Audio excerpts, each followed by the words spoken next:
Good morning, ladies and gentlemen. Once again, I want to welcome you to our third lecture in the series of our course, which is the philosophy and leadership of occupational health and safety. So this is our third lecture. If you recall, in our first lecture, we did talk about housekeeping issues. I introduced you to the course outline. In our second lecture, I took you to the nature of work and attempted to define those three concepts of safety, health, and well-being, and also attempted to relate those particular aspects to an employee at the workplace. We looked at those particular things that have brought about changes and our perceptions and perspectives and philosophies of occupational health and safety at the workplace. And I promised in our last lecture that, or previous lecture, that I will handle workforce changes. So welcome to our lecture on workforce changes, and we are going to relate workforce changes to occupational health, safety, and well-being. Welcome. And for those who have questions, again, do not hesitate to ask questions. I know that James is doing a great job putting all the material on our e-learning platform, and you'll find that information there. Now, back to our subject of workforce changes. Ladies and gentlemen, I want you to note that alongside the factors changing the nature of work itself, changes can also be seen in the working population, with noteworthy trends being: one, the aging workforce; two, the feminization of the workforce. And the feminization of the workforce is an important aspect. And three, increased immigration. And a lot of research has been done on these three aspects, and those are the ones I'm going to discuss in this lecture. So why don't we start with the aging population? So aging is an issue today. Now, in industrialized countries, the share of people aged 60 years plus has risen from 12% in 1950 to 22% as we speak today. And this is expected to reach 32% by 2050. Now, this will represent a figure of 418 million people. Remember, that is now the aging population. Now, that is what we see globally, but certainly if you go to the and look at the statistics of developing countries, the position could be quite different. For instance, Uganda has the highest rate of youth. So most of our children are actually, most of our people here are young. So we have the highest percentage of children. But globally, that's what is happening. I've given the statistics. Now, in developing countries, the share of people aged 60 plus has also risen from 6% in 1950 to 9%. And this is expected to reach 20%. And that is 1.6 billion by the year 2050. And that information is obtained from World Economic Forum. So that will also change the way we do things at the workplace. Now, please note that the global population is also projected to increase 3.7 times. Again, using the statistics of 1950 to 2050. But the number of people who are aged 60 years and above will increase by merely 10%. And those who are 80 years and above will also increase by 26%. And by the way, as we discuss these statistics, I want you to think about health, safety, and well-being. Now, in Uganda today, of course, there's been a debate about issues that relate to retirement age. Some people have a thinking and a belief that it should be increased. Others are saying, no, it should be reduced. Of course, the young people will argue in favor of reducing the retirement age. Now, for the old people, of course, they want the retirement age to be increased. Currently, the retirement age is 60 years. So all these things we are talking about here have implications for safety, for health, and well-being. Please do not forget about that. Now, another important statistic for you to think about is that women have a life expectancy of 4.5 years more than men, and they account for about 55% of the 60-year-old group, rising to 64% of the 80 age group and 82 of the 100-plus group. Now, of course, in developing countries, we may not be having these things, but this is the trend worldwide. Now, in response to these global trends, ladies and gentlemen, 4 strategies have been proposed. And one, raising the normal legal retirement age. And you have to think about that. Do not ignore it. 2, using international migration to ameliorate the economic effects of the population aging. I mean, if you have a problem of aging, and if most of your people are old, you can encourage people to come into your country. Canada is doing it, and the other countries are also doing it. So you can have those programs in place.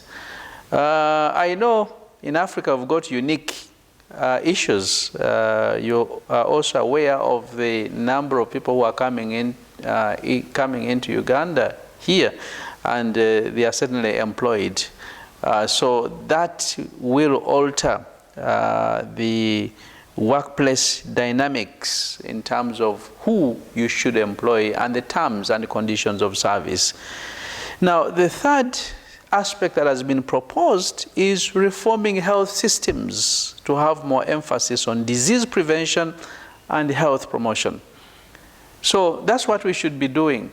Even in Uganda, as we see the population of old people going up, and I know at one stage we're likely to have an aging population. So you must have these disease prevention programs and health promotion programs at the workplace. Now, the fourth strategy that has been proposed is rethinking business practices, encouraging businesses to employ more older workers, even on a part-time basis. So if you discover that you've got a population that is aging, instead of keeping these fellows in their homes and die from there, because most of them are skilled anyway, to begin with, you can give them jobs on a part-time basis and utilize them. Now, in a study that was conducted by the OECD in 2013, the study reveals that most countries will have a retirement age for both men and women of at least 67 years by 2050. So you can imagine that's what is going to happen. And the figure will go up. And I know Ugandans will certainly protest, and they will put up a spirited fight about this because they do not want the retirement age to be tampered with. But anyway, these are very important aspects that we must really think about. So that is really in as far as aging is concerned. Right, allow me, ladies and gentlemen, to go to the next point, and this is the point of the feminization, right? Now, with the feminization, we are talking about gender differences in employment patterns And this can be observed as a result of a highly segregated labor market, which is based on gender. And a number of studies have been conducted in this direction. Now, when we talk about gender segregation, we refer to the pattern in which one gender is underrepresented in some jobs and overrepresented in others relative to their percentage share of total employment. So you'll find research that has been done in this area, and research actually indicates that one gender is underrepresented in some jobs and overrepresented in other jobs, meaning that something must be done. Now, some scholars to this effect have argued that these estimates that you get from various countries that demonstrate gender segregation in the labor market is so pervasive that in order to rectify this imbalance, approximately 75% of women would have to change jobs or professions. So if you want to tackle this issue, then you must rethink and restructure the employees who are overrepresented in that particular sector. And this means that 75% of women would have to change jobs or professions. So, as you can see, women's jobs, generally speaking, typically involve caring, for instance, nurturing, and service activities for people, whilst men tend to be concentrated in managerial positions and in manual and technical jobs associated with machinery and physical products. You can actually carry out a survey to try and find out what is happening around us, and that's what you'll find. So if you want to think about this element of feminization, then you have to restructure and you have to remove women from one sector to another sector, and you must get men from one sector to another sector. These are movements that we are talking about here. Now, of course, as you can see, women are more frequently exposed to emotionally demanding work and work in low status occupations with often restricted autonomy as compared to men. Now, these differences impact on these employees differently. And if you're going to talk about health and you're going to talk about safety and well-being, certainly these two types of individuals, men and women, will have their own experiences. So occupational ill health for men and women must be looked at in terms of the issue of feminization, because every job has its own characteristics and challenges. Right, so allow me to move to the third aspect, which I'm going to call immigration. Again, as I've already said, these are changes that seem to be occurring internationally. Now, increased migration of workers, especially from developing countries to developed countries, or from poorer or more affluent developed countries, is still the norm, and it's increasing. Today, you hear stories that, you know, Ugandans are stranded in Dubai. Ugandans are stranded in in United Arab Emirates. Ugandans are stranded in China. Ugandans are stranded, I mean, that kind of thing. I'm not only talking about Ugandans, I'm really talking about global issues, that Nigerians are all over the place. In fact, even in Uganda, you've got so many Nigerians. You've got many people from West Africa and so forth. So today, you cannot actually restrict movements of people. People are looking for better opportunities. And all these movements will have an effect on health, safety, and well-being of employees. So increased migration of workers from developing countries to developed countries has significant implications for health, safety, and well-being. So these migrant workers can be divided into highly educated and skilled workers, both from developing and industrializing countries, and unskilled workers from developing countries. You can imagine people are in Iraq, and if you examine the type of work they are doing, it really is work for probably low-skilled or unskilled workers.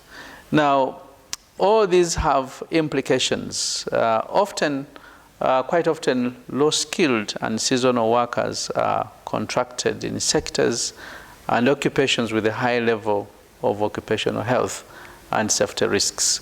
So we really have to think about these concepts.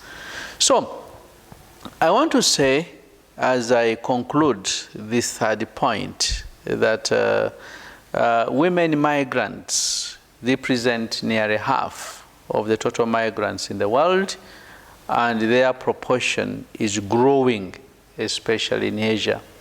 Even from Uganda, most of the people that you hear of stranded in Dubai, in the Emirates, etc., they are ladies, women migrants. So I do not know what this is all about, but I think somebody needs to get into that area and undertake a study and try to understand why women are the ones who migrate most of the time. And some of them are used into what we call illegal trade or migrant trade. So these ladies at the same time, they often work as domestic workers or caregivers, while men often work as agriculture or construction workers. In general, migrant workers tend to be employed in high-risk sectors. Do not forget that. Migrant workers, wherever they go, they tend to be employed in high-risk sectors. High-risk sectors. They receive little work-related training and information. They face language and cultural barriers. They lack protection under the destination country's labor laws and experience difficulties in adequately accessing and using health services. So most of our people end up actually dying.